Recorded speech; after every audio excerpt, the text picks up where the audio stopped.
Yesterday was Super Tuesday and I watched just so much coverage. Some might say too much coverage, and I recorded all my thoughts and feelings for you guys. Now it's the next morning. Nikki Haley has suspended her campaign, and I'm going to edit all my ramblings together. So here goes. This is going to be my impression of all of the newscasters, all of them so far tonight. Are you ready?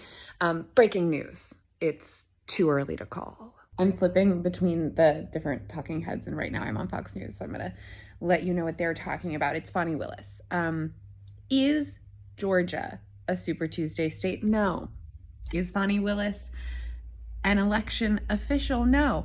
Is this what Fox News is discussing with their official Super Tuesday coverage? Yes. Yeah, they don't like her, and they want everyone to know. They are also teasing Donald Trump a lot. They're like, we're watching the White House, we're watching Mar-a-Lago, and I'm assuming they're doing that because, to be fair, they're probably one of the only networks where you're going to be able to see a lot of Donald Trump tonight. And able to see sounds like that's a fun thing to do. It's not fun, but I do think it might be necessary. I feel like people are forgetting what he sounds like when he talks because they're watching the channels that just choose not to cover him. And I see the argument, but I also feel like, maybe just air it and fact check it.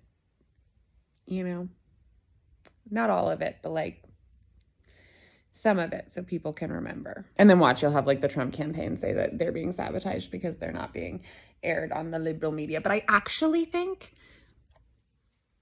this is the rant that all of my friends have been having to listen to for the last several months. But I actually think they're helping him by never airing him. I think it's helping him. Because then you forget how ridiculous he sounds, how incomplete his sentences are, how unhinged and sweaty he is the entire time that he's talking. Jason Palmer is winning delegates from American Samoa, which is an American territory, which means that they do vote in the primaries and then not in the general. Anyway, if you want to know more about him, you can't find it out because his site has crashed because everyone wants to know more about him now. I was wrong. All of the major networks aired Trump's victory speech. MSNBC did cut him off, but they aired most of it.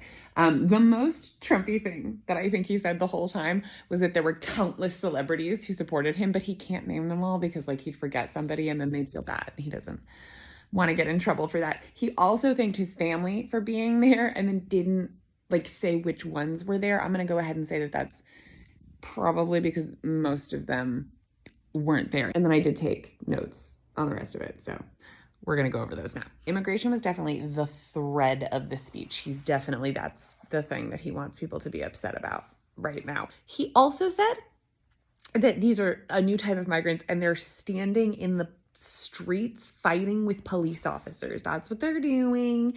And if they were in their own country doing that, they would be shot dead. And I don't know what he's trying to imply there, but he's definitely trying to imply something. Oh, he hit on the COVID classics again, calling it the China virus and then saying that he worked so well with the scientists to come up with the vaccine. I don't know if you guys remember him publicly fighting with the scientists, but apparently he actually worked really hard and well with them. He called Biden old and weak, which look, I also think that Joe Biden is too old, but so is Donald Trump. And that kind of makes it a moot point, unfortunately. He talked a lot about energy and how we should produce our own energy. And he called it becoming energy dominant a lot because masculine bravado is the look that he's going for. Do we think he's pulling it off? I don't think so. He bragged about getting new jet fighters for the military and then also about how he was going to pay off debt and cut the budget. And because those things, they go hand in hand. And then the last thing I wrote was immigration again, because that really was the thread. That's the fear tactic he's going to be running on, which we already knew. That's not new information. And then we should probably talk about what or who he didn't mention, and that's Nikki Haley. He didn't say anything about Nikki Haley.